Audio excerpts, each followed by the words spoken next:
The power of one lives inside Bumin. Head of the Ashina Turks, he embarks on a quest to end the tyranny of the Mongol Rouran Emperor and establish the first official Turkic Empire in history. Will he prevail? Let's find out.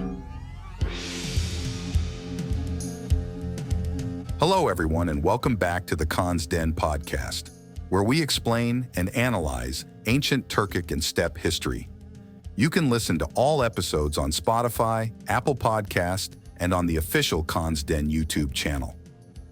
With that being said, here's your host, Emre. Last time, we saw how the Ashina Turks had managed to establish a new lifestyle among other Turkic groups in the immediate Altai region. But now, it is time to analyze how exactly the Ashina, under the leadership of Bumin, managed to not only make other Turkic tribes their subordinates, but shortly thereafter even overthrow the once mighty Ruran Khaganate and create the mysterious Gokturk Empire. Genghis Khan is quoted in saying, "Conquering is easy, ruling is the difficult part." While there is some truth to that sentence, it didn't make the ascension of Bumin and his Turks any easier. In the first year, 545, when the Tiele or Töles were just preparing their third rebellion, Bumin kept political distance from the troublemakers. But instead of doing nothing, as his father may have, he moved south. With a considerable army of steppe warriors in tow, he paid a second visit to the Chinese cultural sphere with the intention of supposedly plundering their cities and grabbing booty for his clan on the Altai. Until this event, none of the available sources reports any raids by the Ashina families against China in the 100 years since their arrival at the Altai, with the exception of one passage in the already cited Book of Zu. However, these annals were written over a period of almost 80 years. Therefore, it cannot be ruled out that the Chinese wanted to retroactively attribute to the Turks something that did not take place in this way or that happened later. Forays had actually been commonplace even before the emergence of the Xiongnu, because while the nomads in northern Asia had food, metals or horses in their homeland available, they had little or no access to coveted luxury goods such as silk. This luxury good was exclusively processed by the sedentary peoples in the warmer southern regions. However, since the Ashina did not live in the Mongolian steppe but in the Altai mountains and were in active contact with the traders from the south, it does not lack a certain logic that they considered such raids unnecessary. All the more astonishing then appears Bumin's quote-unquote raid of 542. The Chinese cultural sphere is often abbreviated simply as China, which means everything south of the East Asian steppe. This term refers to the geographical and cultural conditions. It should be noted nonetheless that there had not been a politically unified China since the aforementioned Han Empire. In northern China at that time, there were two large families in rule which actually descended from the ancient Huns. This so-called Twabov family, or Topkach in Turkish, had later divided into several dynasties. Now, in late antiquity, for several decades the Western Wei and the Northern Qi were hostile to each other, and by this time they had already been Sinicized. This means that the ruling families had adopted Chinese traditions, rites, and of course, languages, and cultivated them in the courts of their empires. The most important characteristic, however, was their sedentariness. In Chinese historiography, the Wei and Qi are counted among the northern and southern dynasties, which brought about consolidated Chinese states again after the chaotic era of the 16 kingdoms between 304 and 439 AD. For our story, it is significant that the once unified northern China, extending geographically from the Yellow River in the north to the so-called Qinning-Huaihe line in the south, was ruled by the northern Wei dynasty. In 534, the empire declined, collapsed, and henceforth the Western Wei ruled over the western part of northern China and the northern Qi over the eastern part. A bit confusing. When Bumin arrived in northern China, he was dealing with individual, quite powerful representatives of the Wei and the Qi respectively.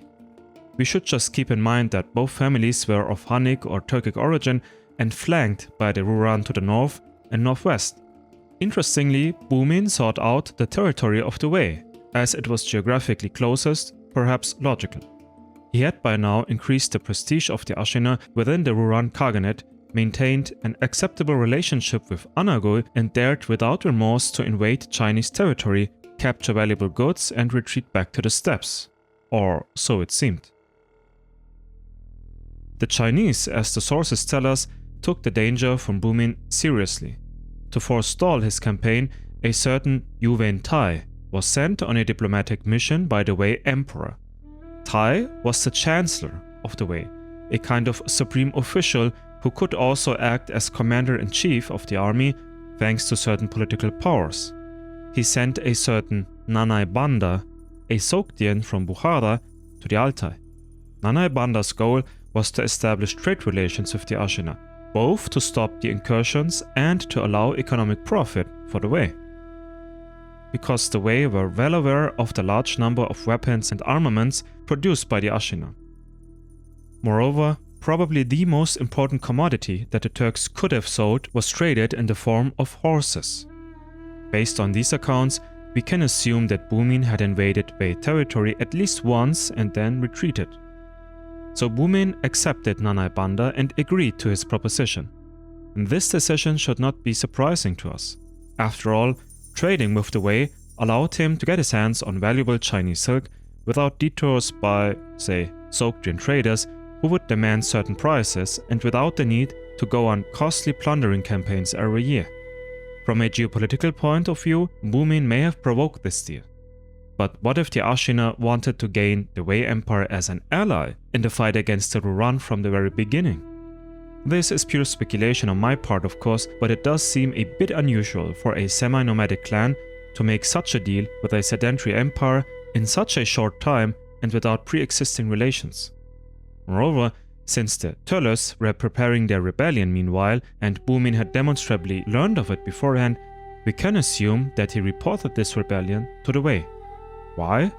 This can be explained by the subsequent events. In any case, this anecdote covers the economic component of Bumin's rise to stardom. In the next year, 546, the Tölös rebellion broke out, this time actually threatening Ruran Rune. Anagui, the kagan, had been in power for nearly 3 decades at this point, and he had visibly aged. Relations with the neighboring White Huns, or Heftalites, who ruled over a broad swath from Central Asia to India, had once borne witness to friendship. Both large empires posed a military threat to the Western Wei and their ambitions of a unified China. By the mid-6th century, however, these relations were on hold, thanks in part to a disruption of Ruran-Hunnic relations by Wei agents seeking to diminish Ruran power in Central Asia. Anagui was basically on his own, his rule tarnished. But the Kagan unexpectedly received help from Bumin. Bumin told Anagui about the Tölös attempt, then gathered his retinue and a large army and marched west. The young Turk advanced with his Ashina warriors into what is now Kazakhstan and crushed the Tölös uprising. It is said that shortly thereafter he brought 250,000 Tölös soldiers under his control. This is highly unusual. First, the official liege of both factions continued to be a certain Anagui. There was a branch situated in between the Kagan and the lesser lords. Second, there is the question of how Bumin managed to defeat such a numerically large army when his own clan is said to have been comparatively in the minority in the region. Perhaps the Chinese sources reporting the event exaggerated or were misunderstood. It is quite possible that the figure of 250,000 that repeatedly appears in history books referred to the total number of potential warriors of the Tölös, not to the army that fought against Bumin on the battlefield. Otherwise, these accounts imply that the Ashina were either A. valiant warriors with superhuman strength, or B. already comprised a larger clan that consisted of more than just their own family members, with the others accepting Bumin as their Yapgu, their leader, as I have already indicated in the last episode. It seems logical to consider possibility B. So once again, we have found evidence that the Ashina clan already included a larger number of members than just their own family members, and that they all accepted the Ashina leader as their leader. If the actual number of the Tiele army should have been clearly smaller, for example 100,000 instead of 250,000 men, then now the victory of the Ashina can be better understood. In addition, there is one Chinese source that states the strength of the Turles army to have been, quote-unquote, only 50,000. Why and how a clan which had been producing its own weapons and armory for a century and which, still under the supremacy of an emperor, independently established relations with a Chinese state, could defeat such a loosely organized group as the Turles in this battle in 546 seems self-explanatory by now. Economic capacities were already being expanded upon. Now, the Ashina clan was also increasing its military capacities. The capabilities of the Turks in general increased day by day. Bumin's self-confidence must have also increased accordingly, so much so that he actually placed himself between his kagan and the Turles in the political hierarchy without the kagan's blessing. Bumin was obeyed by tens of thousands, perhaps even hundreds of thousands of steppe warriors. Thus, we have internalized the military component in the rise of the Gokturks as well. So, as I said, Bumin had warned Anagoy of the Turles revolt in advance, and now put it down with his own hands. On paper, he had protected his liege from an attempted coup. Therefore, in his view, he was entitled to collect a quid pro quo in return. Bumin sent an envoy to the court of Anagoy in Mumocheng, the capital of the Ruran, after his overwhelming victory. But Bumin did not want to be given gold or goods, and instead had the kagan ask for the hand of his daughter. His self-confidence was now at its peak, evident to any observer, including his new Chinese allies. The Yapko of the Ashina wanted to marry into the Ruran dynasty, a shrewd move which would have injected him into the Ujiuli dynasty. And since the Ruran rule of succession only included male successors, Bumin could theoretically have become a successor to Anagoy. Possibly, he could thus eventually reach the throne or at least exert influence over the rest of the Ujiuli nobility. But to accept Bumin, a Turk, as the rightful heir, and even to have a half-Turkic grandchild, was out of the question for Anagoy. For his part, he sent an envoy back to Bumin's court in the Altai and had the following message conveyed. Bumin of the Ashina, you are my blacksmith and slave. How dare you utter these words? A rather short but precise and clear message. By saying that Bumin was a blacksmith for the Ruran, the kagan had not yet entered dangerous territory, because it is documented that some Ashina members supplied weapons to the kagan. Perhaps they were forced to do so. But the word slave surely hit a sore spot. To clarify, the term was not meant literally by Anagoy, as Bumin was not literally owned by the kagan. Instead, Anagoy alluded to the fact that the Ashina were politically under the Ruran in the hierarchy and had to obey the kagan and his family. A well-known modern Turkish saying, "Haddini bil," which means as much as "know your place" in the hierarchy, would be a more appropriate translation for our understanding. Bumin simply should not dare to aspire to higher political offices. In this respect, Anagoy's message was a rebuke and an insult, since Bumin had just done the kagan a great favor by stopping the Turles. And that is the political component of Bumin's rise. Three factors thus play a role in Bumin's rise and the creation of the Gokturk Empire. The young Turk had created military capabilities that posed a threat to his liege. He had established economic relations with a Chinese empire, the Wei, thus securing revenues for steppe goods and the exchange or supply of goods even apart from silk. And lastly, he was rebuked by Anagoy while he sought more political power. It is evident that Bumin was always willing to test his limits in the process, and it is quite possible that he and his Ashina clan were merely stumbling from event to event, from one stage of the play to the next. But could it be that Bumin had secretly achieved his actual goal? Let us recapitulate the previous events of 545 and 546. Bumin, as leader of the semi-nomadic Ashina clan, learns of a rebellion by the Turles. He warns Anagoy of this revolt, then leaves for China and independently establishes economic relations with the Western Wei dynasty. Bumin then returns, and from the Altai on marches to Kazakhstan with a band of warriors to suppress the Turks single-handedly. When Bumin returns and asks for the hand of Anagoy's daughter, he is not rewarded but declined. As a Yapgu of the Ashina, he should have expected the Kagan's reaction, when, in response to the Kagan's insult, he had the envoy of Anagoy executed on the spot and all relations with the Ruran severed. He was most likely not acting due to an emotional outburst, but due to political calculation. That being said, in all fairness, for the period between the years 546 and 551, no Ashina activities have been recorded. Accordingly, Bumin must have instructed his kinsmen to gradually leave the Ruran court in Mongolia and to seize all supplies to the Ruran, because several years passed before the first confrontation between Bumin and Anagoy. During this time, surrounding, most likely Turkic tribes, joined the cause of Bumin, possibly due to the prosperity-led perspective through trade with China. But there is an interesting claim regarding the waiting game of Bumin towards the Ruran. In a study on the climatic conditions in that part of the world and their impacts on the course of Gokturk history, Gamiev and Kukarski list that in the period between 536 and 545, extreme climatic conditions appeared that would have literally influenced the course of history.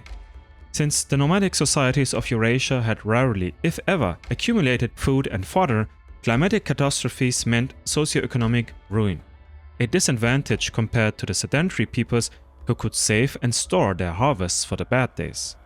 These researchers were able to identify events around the world for the time period that had an unfavorable effect on crops in Eurasia. China was also affected and, as is known, divided into the Western Wei and Northern key empires in the affected northern part of the country.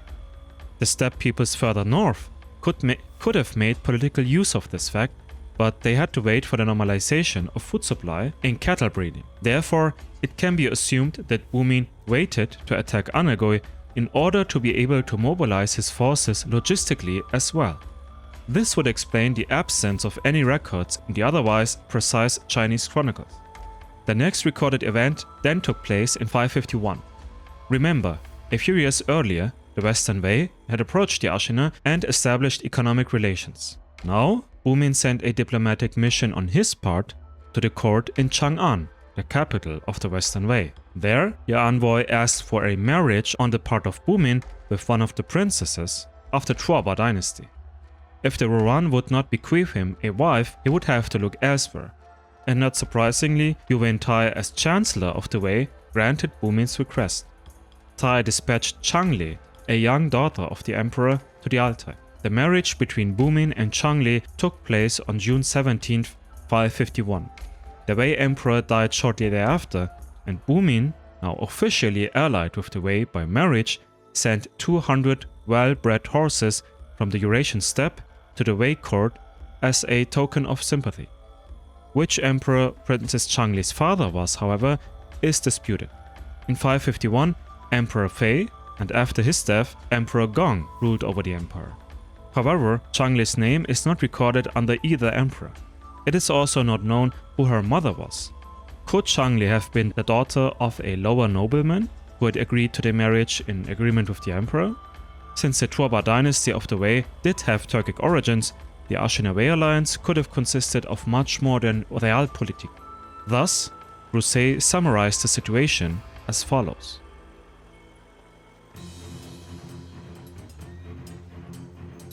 The alliance of the two families was now complete, and with the Turles warriors in reserve, Bumin began a revolt of his own against Anagoy. The mobilization of his revolutionary army included the warriors of all the tribes integrated by the Ashina since 546, and after 6 years of preparation, the Ashina went to war against their liege. Bumin's army defeated the Ruran forces twice, first in January 552 in a small battle on the Altai-Dzungaria border, and between February and March in a major battle north of Huaihang near northern China. The second defeat was so crushing that Anagoy committed suicide, and parts of his family fled to the south. The Ruran were forced to retreat from the steppe and found refuge with the northern Qi, rivals of the Wei. Another part of the Ruran fled towards Europe, as already mentioned. There were about 20,000 members of the Ruran nobility in the territory of the Avars in the Ponto-Caspian steppe, but more about them in another episode. Bumin in Mongolia now ascended to the vacant post of ruler, took on the title of Ilik Kagan, which means supreme ruler of the land in Turkic, and founded his own empire, simply called the Turkic El, land or state of the Turk. Princess Changli became Hatun, a fellow empress, and the Ashina the new ruling dynasty of the Eastern Eurasian steppe. So within 6 years, Bumin had accomplished what the Ashina and other Turkic tribes had not been able to accomplish within 600 years. For the first time in history, a state emerged that was inhabited and led by Turks and became even larger than any other steppe empire before. The Ashina Empire, as a result of later campaigns of conquest, stretched across the entire Eurasian steppe, from Manchuria to the Black Sea. The Ashina family referred to themselves simply as Turk, by the way, from which the name Turk is derived. Even today, Anatolian Turks, for example, are referred to as Turk in Hungary, and the name Hungary in turn derives from the Old German transcription for Ogur, a Turkic tribal federation in present-day Ukraine that would later become a vassal of the Gokturks. The name Turk probably referred only to their own tribe at first, as explained in detail before, but the Turk were not the only Turks around, so to say. Most of the ethnic groups of the Turles Federation, as well as other tribes and kingdoms of Eurasia, spoke the same language as the Ashina, Common Turkic or Old Turkic. When Bumin's family extended their influence upon the entire steppe, these other Turkic peoples also adopted the Turk designation over time. Their language and traditions had already been the same, but now the Turks of the early Middle Ages were also finally united politically. Bumin was not the first Turkic ruler in history, to the contrary, but he was the first to demand to be called King of the Turks. With the ambition to unite the remaining Turkic tribes of Asia under his banner, and with them all the tribes of the steppe, Bumin set to work with his brother Istemi. Together, they led the Ashina family to glory and power. But the story of the Gokturks is not over. It has only just begun. Join us next time as we delve into the foundations of the Gokturk Khaganate, the mechanisms of this steppe state, and the imperial expansion by the hands of Istemi and the sons of Bumin. Until then, don't forget to give a star rating for the podcast on Spotify, Apple, or wherever you are listening from. Thanks, and see you around.